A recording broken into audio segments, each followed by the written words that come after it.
आपण पाहत आहात EDTV, बातमी अशी जिच्यावर तुम्ही ठेवणार विश्वास। नारी शक्तीचा उत्सव नवरात्रोत्सव। या शक्तीमध्ये फक्त सरकारी अधिकारी, गृहिणी असंच असेल असं नाही, कोणीही या नारी शक्तीचा उपयोग करतो। आज आपण अशाच एका नारीला भेटणार आहोत, एका नारी शक्तीचा अनुभव जाणून घेणार आहोत, ज्या या शेतीमध्ये फिरत आहेत, शेतीची विविध रूपं पाहत आहेत आणि ज्यांच्या नावातच आत्मा आहे। आत्मा तो आत्मा नाही तर कुठल्या आत्म्यात ते काम करत आहेत हे सुद्धा आपण जाणून घेणार आहोत। हे आहेत नारी शक्ती शीतल चौहान मॅडम, ज्या वेगवेगळ्या क्षेत्रामध्ये शेती क्षेत्रामध्ये काम करतात।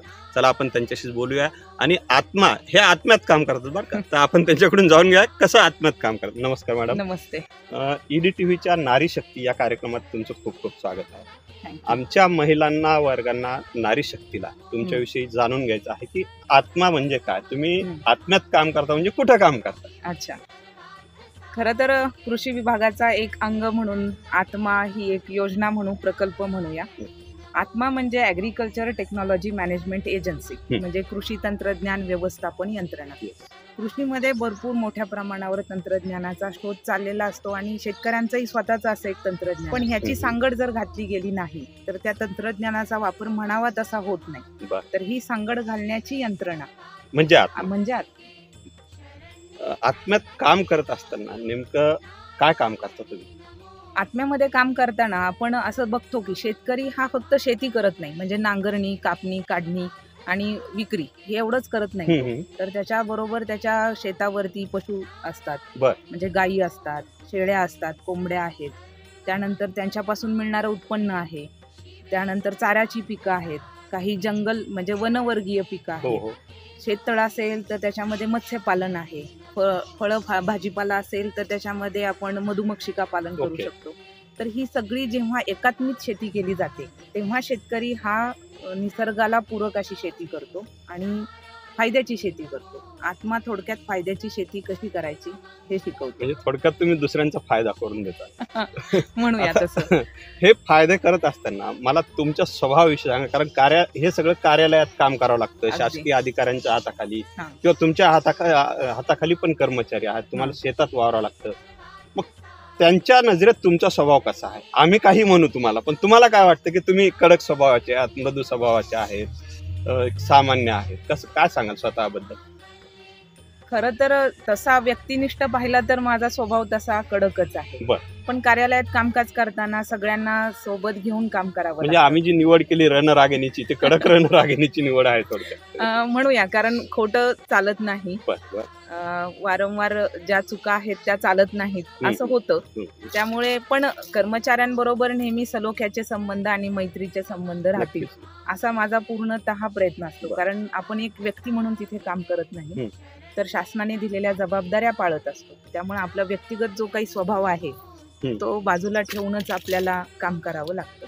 त्यामुळे व्यक्तिगत मी वेगळी आहे आणि कार्यालयीन मी वेगळी आहे। हे काम करत असताना तुम्हाला तुमच्यातली रणरागिणी कधी जागी झाली की एखाद्या वेळेस तुम्हाला अडचणीचा प्रसंग आला किंवा काहीतरी वेगळ्या पद्धतीनं तुम्हाला असा कडक निर्णय घ्यावा लागला, मग तो शेतीविषयक असेल, एखादा कामाविषयक असेल, एक महिला म्हणून तुम्हाला तुमच्यातली रणरागिणी कधी, नारी शक्ती कधी जागृत झाली का?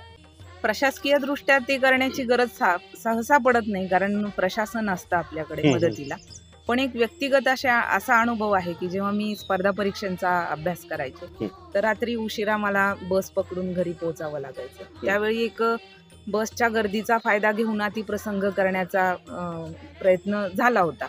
त्यावेळी सुरुवातीला सहन करणं प्रत्येक महिलेची जी असते, नारीची खासियत सहनशीलता, काय करू कसं करू, एक 5 मिनिटं मी त्या मनस्थितीत काढले। मग आता असह्य होत नाही, समोरच्या व्यक्तीला कळत नाही म्हटल्यानंतर तुम्ही म्हणता तसं एक रूप मला घ्यावं लागलं आणि मी कराटे शिकलेली आहे, त्यामुळे त्याचा मी चांगला वापर केला। म्हणजे कराटेच्या माध्यमातून नारी शक्ती तुमची जागृत झाली आणि ते संकट दूर केलं आणि समाजामध्ये आजही स्त्रीला आदराचं स्थान आहे। त्यावेळी अनेक जण मदतीलाही आले, त्यामुळे तो प्रसंग निभावून गेला। पण असे प्रसंग ज्यावेळी घडतात त्यावेळी मी सगळ्या स्त्रियांना सांगेल की आपण शांत बसता कामा नये, प्रसंगाची ती गरज असते, तुम्ही व्यक्त व्हा आणि रणरागिणी व्हा, तर खरं तर शेतीविषयक क्षेत्र म्हटलं तर हे महिलांचं क्षेत्र नाही. म्हणजे ग्रामीण भागात सगळी शेती महिलांवर केल्या जाते, हा. पण महिला अधिकारी म्हणून ह्या क्षेत्रात फार कमी आहेत. तर तुम्ही इकडे कशा वळाला? खरं तर मेडिकल किंवा इंजिनिअरिंग हे करणं माझ्यासाठी अवघड नव्हतं, पण मला ते करायचं नव्हतं. का बरं? कारण की मी शेती पाहत होते. आमची भात शेती आहे आणि करताना कुठल्या भागात आहे भात शेती? कुठून आहात आपण? पुरंदर तालुका, बरं. म्हणजे किल्ल्याच्या पायथ्याशीच आमचं शेत आहे. आणि ते सगळं बघत असताना मला असं जाणवत होतं की समाजसेवा तर नक्कीच आहे, इंजिनिअरिंग, तंत्रज्ञान पोहोचवणं, रुग्णांची सेवा करणं, हे सगळं आहे. पण जर आपण ॲग्रिकल्चरला गेलो तर याच्यापेक्षा जास्त काहीतरी वेगळं करू. कारण महिलांचं प्रमाण त्यावेळी कमी होतं. आणि मी आदरणीय केंद्रीय मंत्री जे शरद पवारजी साहेब आहेत त्यांना आता ह्या माध्यमातून धन्यवाद देईन की त्यावेळी त्यांनी महिलांसाठी शिक्षण मोफत केलं होतं. बरोबर. त्यामुळे आमच्यासारख्या कुटुंबातून येणाऱ्या मुलींना घरात आणखीन एक व्यक्ती शिकू शकतो, या माध्यमातून ॲग्रिकल्चरची निवड झाली, नंबरही लागला आणि सुदैवाने नोकरी त्याच फील्डमध्ये करायला मिळते. बरं, आता आपण मुख्य प्रवाहाकडे वळूयात. नारी शक्ती हा विषय आहे आपला. नारी शक्ती म्हटलं की ही नवरात्रात जास्त उफाळून येते. तशी 12 महिने उफाळलेली असते, पण नवरात्रात जास्त उफाळून येते. तर तुमच्या काळातला, ज्यावेळेस तुम्ही लहान असाल त्यावेळेसचा नवरात्रोत्सव आणि आजचा नवरात्रोत्सव काय तुम्हाला फरक जाणवतो? तेव्हा देवाचं दर्शन घ्यायचं, मंदिरात जायचं, मग त्यासाठी गाड्या करायच्या, कारण सगळ्यांकडे गाड्या नव्हत्या. आणि गड चढायचा, देवीला चतुर्शृंगीला जायचं, किंवा आमच्या गावाची देवी मांजराई देवी तिला जायचं, असं होतं. म्हणजे एवढं असं उत्साहाचं स्वरूप नव्हतं त्याला, की जे सेलिब्रेशन आता आलंय त्या प्रकारचं नव्हतं. पण नवरात्रोत्सव म्हणजे स्त्रीचा उत्सव याची जाणीव मात्र होती. मग एखादा त्यावेळेस तुम्ही देवीला कुठं जात असाल, आता जसं म्हणलं की गाड्या करून जायचा, मग एखादा रट्टे खाण्याचा किंवा एखादा हट्ट केल्याचा असं जत्रेतला काही एखादा अनुभव सांगता येईल? हा, आता जत्रा जो भरायची तुम्ही अविस्मरणीय डोक्यात ठेवलेला आहे. तसा मार सगळ्यांनीच खाल्लेला असतो, बालपण त्यासाठीच ना खरं तर असावं माणसाकडे. पण असं झालं होतं की यात्रेमध्ये पाळणे येतात मोठे आणि रहाट, आणि मला त्यामध्ये बसायला प्रचंड आवडायचं. आता पैसे तसे कमी असायचे, बसायचं तर होतं. मग मैत्रिणींकडून न सांगता उसनवारी करून पाळण्यात बसायचं, आणि मग ती रक्कम जास्त झाली, घरी कळाली. मग जे आहे त्याच्यात भागवायची सवय नाही का केलं असं, अशा स्वरूपाचं विचारणा झाली आणि फटके मिळालेच फटके. म्हणजे ते फटके पण आज ते चांगल्यासाठी मिळाले फटके, आज तुम्हाला त्या आयुष्याची शिदोरी देऊन गेले. त्यांनी हे सांगितलं की आपल्याकडे जे आहे तेवढं पाहूनच आयुष्याची मजा घ्यावी. अंथरूण पाहून पाय पसरायचं हे आई वडिलांनी शिकवलं, त्यामुळं आज आपण जो आहात तो स्थिर आहात. आता नारी उत्सव साजरा करत असताना त्यावेळेसचा उत्सव आणि आताच्या उत्सवात जमीन आसमानचा फरक पडलेला. काय विचार आहेत तुमचे या बदलत्या स्वरूपाबद्दल? तुम्ही काय? उत्सवाचं स्वरूप बदललं ही अतिशय चांगली गोष्ट आहे. महिलांना तितकं स्वातंत्र्य मिळतं. म्हणजे आमच्या वेळी असा गरबा खेळणं, दांडिया खेळणं, या थोड्याशा गोष्टींबाबतचा परवानगी नसायची. आज सगळेजण सर्रासपणे करताना दिसतात. याचा अर्थ महिलांना स्वातंत्र्य मिळतंय आणि त्यांच्या भावना जाणून घेऊन त्यांना ती व्यक्त करण्याची संधी मिळते. एक प्लॅटफॉर्म मिळतोय, म्हणजे व्यासपीठ मिळतं की ज्यामध्ये तुम्ही तुमचे कलागुण सादर करू शकता, आणि मला हे नक्कीच आवडते. पूर्वीपेक्षा आताचं वातावरण महिलांसाठी पोषक आहे. या पोषक वातावरणामुळे महिला निश्चितच नोकरी करतात, व्यवसायात पुढे आलेल्या आहेत. पण या व्यवसायात असे काही धोके आहेत की आता तुम्ही परिवार चालतात, पती आहेत, मुलं आहेत, सासू सासरे, हे परिवार भरलेला आहे. अशा वेळेत तुम्हाला घर चालवावं लागतं. इथून गेलं म्हणजे स्वयंपाक तळेल असं नाही, तो करावाच लागणार आहे. सकाळी येण्यापूर्वी तुम्हाला डब्बा करावाच लागणार आहे. ऑफिसमध्ये आल्यावरही तुम्हाला जे काम आहे ते रुटीन करत करत अधिकाऱ्यांचं सुद्धा काम करावं लागतं. मग असं काम करत असताना कधी कधी तुम्हाला खूप स्ट्रेस येत असेल की आधी नवऱ्याचं काम करू, घरचं काम करू, अधिकाऱ्यांचं ऐकू. मग असं हे सांगड कशी घालतो तुम्ही? नेमकं काय ह्याच्यात सुसूत्रतापणा कसा आणता? हे सगळं वेळेचं नियोजन आहे. म्हणजे आपल्याला सगळ्यांकडे 24 तास दिले. नोकरी करणाऱ्या स्त्रियांसाठी वेगळे 10 तास आहेत असं काही नाही. यासाठी स्वयंपाक करतानाच तर नियोजन असतं, आदल्या दिवशीच तयारी करायची. ती तयारी नसेल तर सगळं बिनसणार हे माहितीये, चिडचिड होणार, ते आपण टाळायचं मुख्यत्वे. त्यामुळे स्वयंपाकाची तयारी पूर्वीपासून करायची. आणि सुदैवाने मदतनीस पण असतात. आता जर आपण तसा पाहिला विचार केला तर त्याही मदतीला येतात. थोडं काम त्यांच्याकडून करून घ्यायचं, थोडं घरातल्या लोकांना सांगायचं की आज मी नाहीये, हे तुम्ही करा. आणि विशेष म्हणजे कुटुंबियांची साथ असल्याशिवाय कुठलीही नोकरी स्त्री होऊ शकत ही नोकरी करू शकत नाही. आणि त्यामध्ये त्यांचा अतिशय मोलाचा वाटा आहे. मुलं सांभाळण्यापासून ते घर सांभाळण्यापर्यंत म्हणजे त्यांचं आई होणंच आहे माझ्या मिस्टरांचं. त्यामुळे त्यांचे ह्या माध्यमातून मी आभारच मानेन. वा, म्हणजे एका दगडात दोन पक्षी मारले तुम्ही. नक्की नक्की. म्हणजे असं म्हणतात की स्त्रिया कामावरून निघून पुन्हा कामाला लागतात. तसं तुम्ही जे वाक्य वापरलं की घरी जाऊन पुन्हा कामच करायचं, तर आमच्या कामावरून आम्ही पुन्हा कामालाच जातो. आणि ही जाणीव कुटुंबियांनी ठेवली तर सोपं होतं.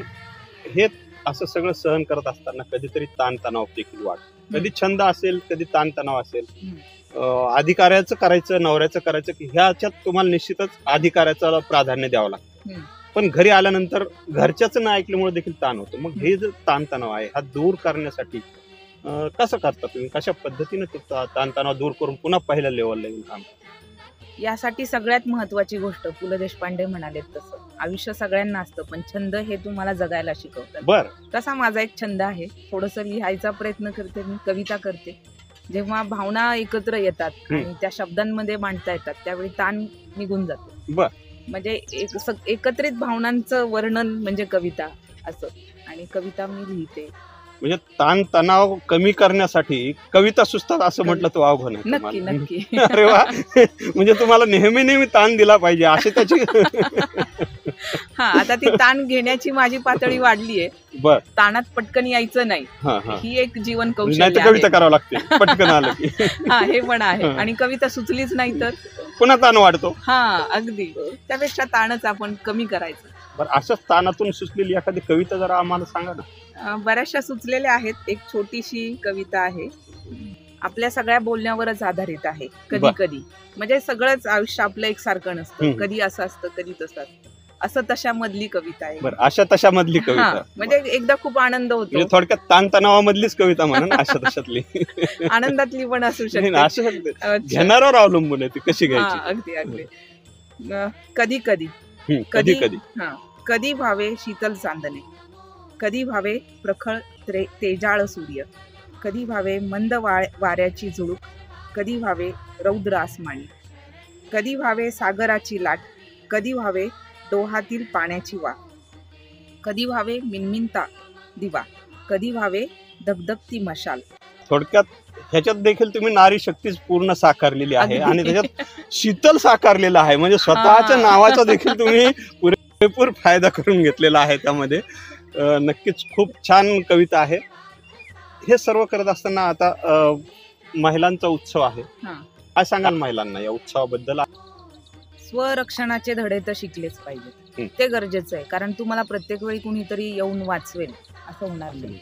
त्यामुळे काही बेसिक कौशल्य ही शिकून घेतली पाहिजेत. क्रिटिकल जे पॉइंट्स आहेत ते प्रत्येकाने जाणून घेतले पाहिजेत. स्त्रियांसाठी तरी मी हे सांगेन, कारण मी स्वतः करते. ज्यावेळी खूप गर्दीच्या ठिकाणी किंवा वेळ होतोय अशा प्रसंगी काही गोष्टी आपल्या जवळ असायला पाहिजेत स्वरक्षणाच्या. म्हणजे मिरची पूड आहे किंवा सेफ्टी पिन आहे, अंतर राखू शकतो आपण. त्यामुळे हे बेसिक झालं. आणि राहिला विषय काम करून घर सांभाळण्याचा, तर मुळातच स्त्रीला हे खूप मोठं जबाबदारी दिलेली आहे, वरदानच मिळालेलं आहे सगळं. हा, आणि तिच्या इतकं व्यवस्थापन कौशल्य कोणामध्ये नाही. अगदी घरातली स्त्री जरी म्हणाली तर 1000 रुपयामध्ये घर चालवायचं असेल तर ती चालवू शकते, 10,000 देखील चालवू शकते. ही जादू फक्त स्त्रीच्या हातात आहे. आणि ती सगळ्या पुरुषांनी ओळखावी, तिला योग्य ते स्थान द्यावं, मान्य करावं तिचं जे काही स्थान आहे ते. फक्त देवी म्हणून पाहू नये. देवी म्हणून पाहिलं की मग असं वाटतं की आपल्यापासून ती वेगळी आहे. प्रत्येक नारी शक्तीला देवी म्हणून पाहावं. आणि तिचं वर्चस्व म्हणता येणार नाही, पण तिची कामातली असलेली सोबत, घरातली असू दे, ऑफिसमधली, शेतीतील असू दे, ती जाणावी त्यांनी आणि त्याची किंमत तिला द्यावी. फक्त नवरात्रात आणि महिला दिनाच्या दिवशी नाही. नक्कीच. खूप खूप धन्यवाद. नारी शक्तीविषयी अत्यंत सुंदर वर्णन किंवा सुंदर माहिती त्यांनी दिलेली आहे. नारी शक्तीत कधी कधी अवतार घेणं देखील गरजेचं आहे, हे देखील त्यांनी अप्रत्यक्ष सांगून ठेवलंय. ते कसं? पिन ठेवा, मिरचीची पूड ठेवा आणि स्वतःवरचं संकट दूर करा. शीतल चव्हाण मॅडम आपल्याकडे आल्या. त्यांनी ही सर्व दिलखुलास मनात जे काय होतं, थोडक्यात आत्म्यात जे काय होतं ते त्यांनी आपल्यासाठी मुक्त केलेलं आहे. मी दिलीप पोहनेरकर, EDTV न्यूज, जालना. मला संधी मिळाली, धन्यवाद. तुमच्या रूपाने संधी मिळाली, मन व्यक्त करायला मिळालं. धन्यवाद. धन्यवाद.